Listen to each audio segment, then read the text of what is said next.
গাংনীতে Dhankhola union খ শাখা যুবদলের কর্মী সভা অনুষ্ঠিত হয়েছে।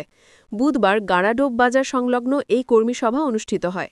ধানখোলা খ শাখা ইউনিয়ন যুবদলের সাধারণ সম্পাদক মোহাম্মদ স্বপনের সঞ্চালনায় কর্মী সভায় প্রধান অতিথি হিসেবে উপস্থিত ছিলেন মেহেরপুর জেলা যুবদলের সাধারণ সম্পাদক মো কাউসার আলী, গাংনী উপজেলা যুবদলের সদস্য সচিব জাহিদুল ইসলাম জাহিদ, ধানখোলা ইউনিয়ন খ শাখা যুবদলের সভাপতি গোলাম মোস্তফা মন্টু। বিশেষ অতিথি হিসেবে উপস্থিত ছিলেন মেহেরপুর জেলা বিএনপির সাংগঠনিক সম্পাদক আখিরুজ্জামান সহ ধানখোলা ইউনিয়ন খ শাখা যুবদলের সকল ওয়ার্ড যুবদল নেতা কর্মীরা। 1978 সালে শহীদ প্রেসিডেন্ট জিয়াউর রহমানের আদর্শে গড়া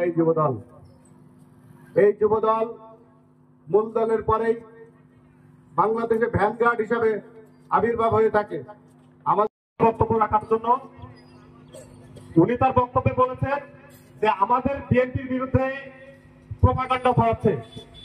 তবে নয় দলের সভা না কর্মী সভা আমাদের আজ থেকে সবাইকে এখান থেকে শপথ নিয়ে ধানের শীষের ভোট করতে হবে, এটাই মাথায় রাখতে হবে। আমাদের এই যে কমিটি করতেছে অনেক গ্রুপিং, অনেক অশান্তি, আমরা এগুলো চাইনি। এই জন্য আপনাদের অনুরোধ, যুবকরাই পারে আমাদের এই দলটা এবং এই দেশটাকে আগে নিয়ে যেতে, ঠিক আছে? এই জন্য যুবদল তাদের অনুরোধ করবো, আজ থেকে আপনারা পাড়ায় মহল্লায় আপনারা ধানের শীষের যে প্রতিগামী তারই আমরা ভোট করবো নাকি?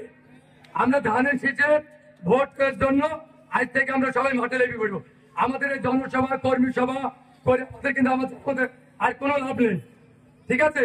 এই জন্য আপনারা আজকে সেই বাড়ি বাড়ি মহল্লা মহল্লায় ধানের শীষে ভোট দিতে হবে, বিএনপির আদর্শকে তুলে ধরতে হবে। বিএনপি এতদিন ক্ষমতায় থেকে কি কি দেশের উন্নয়ন করে সেগুলো জানাবেন। আমাদের অনেক প্রতিপক্ষ আমাদের এ উপন্ন করার জন্য চেষ্টা করছে, সেগুলো সজাগ রাখবেন। পরিশেষে সবার সুস্বাস্থ্য দীর্ঘায়ু কামনা করি। এবং ভাইরা, আসসালামু আলাইকুম। আপনারা ইতিমধ্যে শুনলেন মূল দল বাংলাদেশ জাতীয়তাবাদী দলের চালিকা শক্তি হল যুবদল।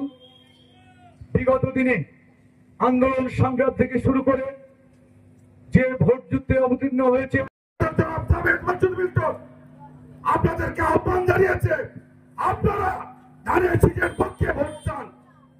আমরা আগামী দিনে জামায়াত মাসুদ মিল্টনকে ধানের শীষে ভোট দিয়ে সর্বোচ্চ ভোটের ব্যবধানে গাংনী থেকে এমপি বানাতে চাই। আজকে আমাদের